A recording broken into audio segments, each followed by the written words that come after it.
The Afterlife by Gary Soto, Chapter 8, page 99.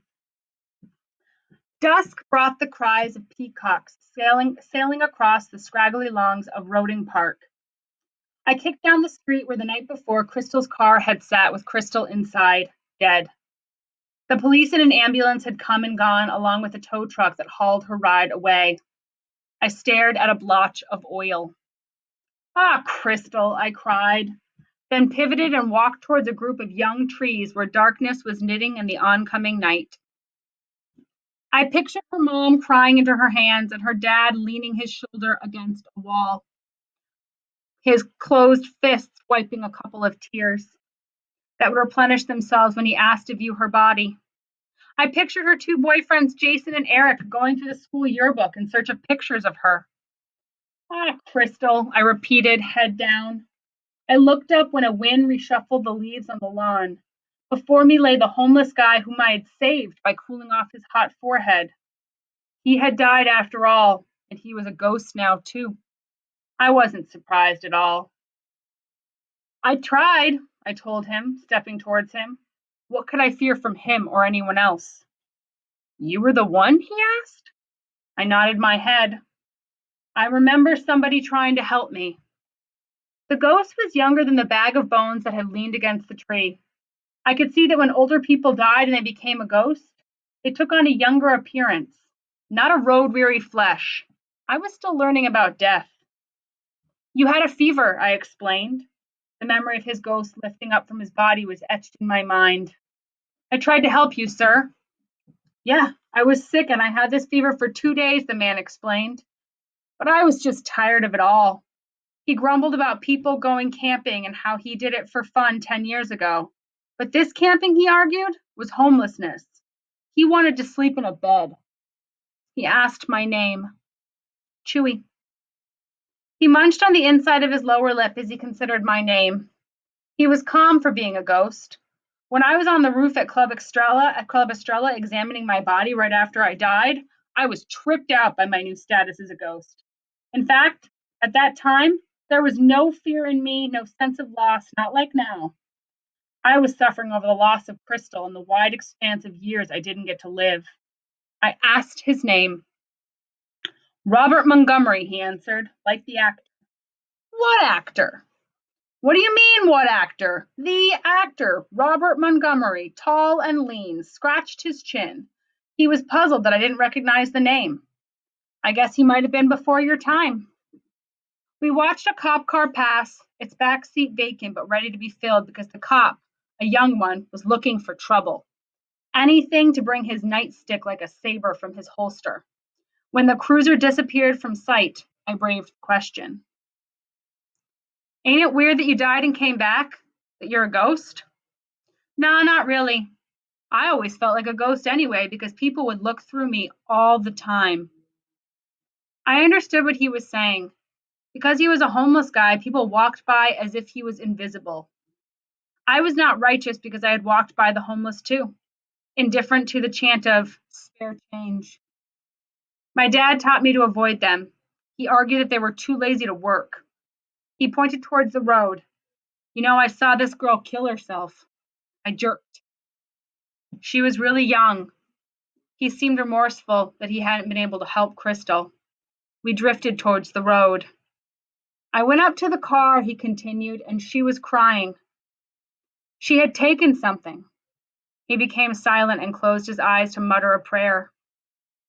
With his eyes closed, he added, I think she had regretted what she had done, but there was nothing she could do or I could do. The stuff was in her system. I envisioned Crystal in the car and the pills she had gulped like breath mints. Maybe she was listening to music as she went under. Maybe she was holding a rosary or a photo of her family. I considered telling this newly dead man, this ghost, that I loved her. But I remained quiet and shut my eyes for a short prayer. Yeah, the cops came and took her away, and then they saw me right there. He pointed to the tree where he had rested in fever. Saved the cops the trouble of coming back for me. Said he ought to give me an award. He laughed and did a little dance. This guy, it seems, what my dad would call a character. When a peacock cried a haunting scream, Robert screamed and scampered inside the tree he was standing next to. Robert, I called, that bird ain't gonna hurt you, come on out. He behaved himself and he came out looking nervously at the peacock. Man, it's weird that we can go through things. You're a ghost, I told him. You're like smoke, but better than smoke. You can go into anything you want. Can I fly? He stretched out his arms and flapped them as if he didn't understand the question. Yeah, but you don't go very fast. He laughed and wagged a threatening finger at the peacock and made a chopping motion with his hand. If he could have whacked and whacked, but his efforts would have been meaningless. His powerless hand had the weight of air. So what goes? I didn't understand. We're dead and now what? He asked. He was examining the stumps of my arms and my legs that were almost gone. The guy was not so discreet. You look like someone chopped part of you off. Is that how you died? I shook my head. Somebody stabbed me. Robert pondered my murder for a moment, a hand soothing his hair. Somebody stabbed me too, he explained, but it was over what mattered to him most, a bottle of wine. And you lived? I asked. Oh, yeah. He stabbed me in the shoulder. The dummy missed my throat, and I hit him with a brick that dropped him pretty good. I finished my drink all by myself. So here was my new companion. I repeated my name again when he asked it and informed him that I'd been a ghost for 2 days, almost 3. I grew fearful. I remembered that I didn't have much time before I would disappear altogether, just vanish. And I wanted to tell my mom and dad that I loved them. To see Angel and Eddie, the 4 J's, maybe Rachel. I started to walk away. Where are you going? Robert asked. Home. Home, he repeated softly. He smacked his lips as if he could taste home.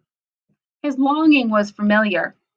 Crystal suffered from that longing, and I had suffered from it too. Home is what ghosts seek out after they die. It was just natural. But I don't know what home is, he confessed. He briefed me on the years he'd spent in 3 or 4 foster homes. He didn't care for any of them, though at one home, the mother cooked a nice chicken dinner every Friday. He smacked his lips as if he were tasting it again. Hold on a second. When I asked if he'd been born in Fresno, he answered, nearly insulted, yeah, of course, as if Fresno was the only place to be born. We left the park immediately and got on a bus that was so bright we had to shade our eyes. Though we were the only passengers, we took a seat in the back where candy wrappers and potato chips gathered. It was in the light of that moving bus that Robert got another eyeful of me. You really do got no legs, he said sorrowfully, or arms. He shook his head and bit his lower lip. He went into himself, his face in dark in spite of the light. I'm disappearing, I said without explanation.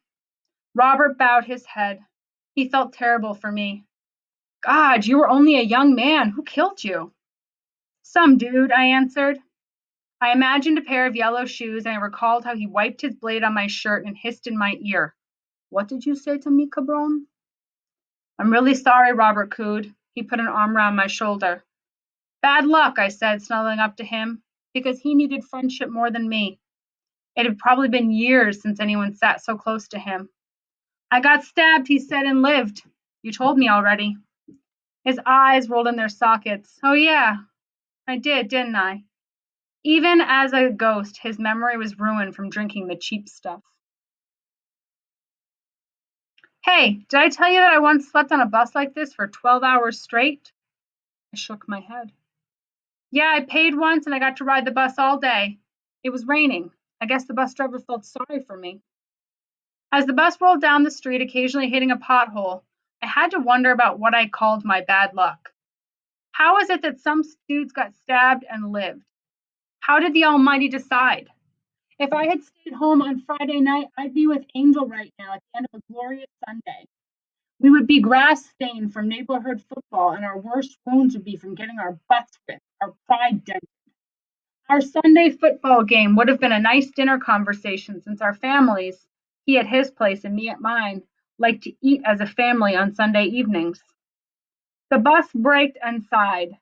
I watched a dude swagger onto the bus, his pants all huango, his eyes narrow and sunflower seed shells spraying from his mouth. It was Yellow Shoes.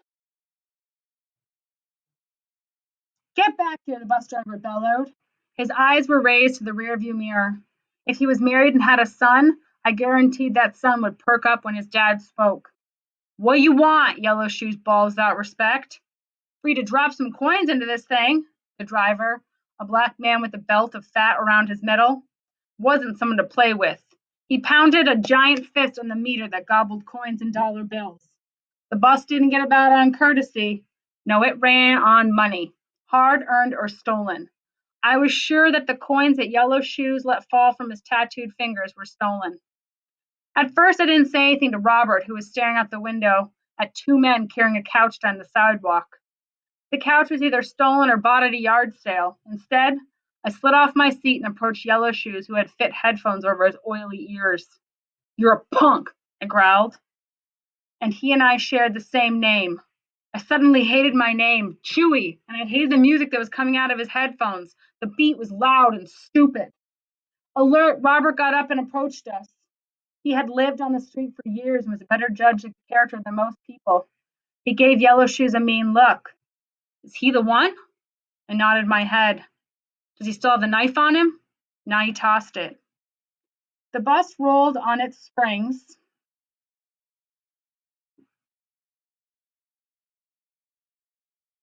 The bus rolled on, its springs squeaky over the rough road. So what powers we got? Robert asked. What do you mean? Can we hurt him? Jack him up? He hooked a thumb at Yellow Shoes. Hurt him? I hadn't thought about revenge. I was actually trying to keep Eddie, my primo, from seeking revenge. Now this man, whom I had saved, wanted to do away with Yellow Shoes? No, we can't do anything, I answered. I didn't want to let on that we ghosts could cause mayhem with the living. What an ugly face, Robert snarled. Yeah, mooey ugly. We returned to our seat, the bus stopped, and two kids with skateboards hopped on laughing. They were dirty but good kids, like Angel and me at once. Their elbows and knees were bloody from falling, their palms black with oily grime from gripping the bottoms of the board. What are you looking at, white boy? Yellow Shoes turned and taunted. He pulled the headphones from his ears, his rat face twitched. The boy's only response was to backtrack and sit closer to the driver. I said, what you looking at? Yellow Shoes hollered. The kids, skateboards pressed between their knees, looked straight ahead. They took a sudden interest in the car the bus trailed. I hate that kid, Robert growled, and he turned to me. He killed you, and you don't want to do anything about it? Robert wagged his head in disgust. That could have been directed either at me or at Yellow Shoes. In my time, I cut him off. I don't want to talk about it, I fumed, as I thought of Fausto, bike thief and thug of all thugs. I had a great painful urge to erase him and Yellow Shoes from the face of our dirty little planet. I boiled with sudden hatred. The bus rolled on for a mile and no one else boarded it. In Fresno, everybody owned a car. If you didn't, you were elderly, young, disabled, or truly poor. Robert nudged me. You sure you never heard of Robert Montgomery? He was a famous actor. He won an Oscar, the whole enchilada. Nah, never heard of him. That's good then, Robert said, because now you can just remember me, okay? I was confused. Robert rose from our seat, sidled up to Yellow Shoes, and slowly stepped into my killer's skin as if he were slipping into one of those black diving suits. Robert's head stuck out of Yellow Shoes' body, two heads on a single set of shoulders. I'm going to stir up this little fool, Robert said. He offered me a sorrowful goodbye with a wink and an eye. Remember me.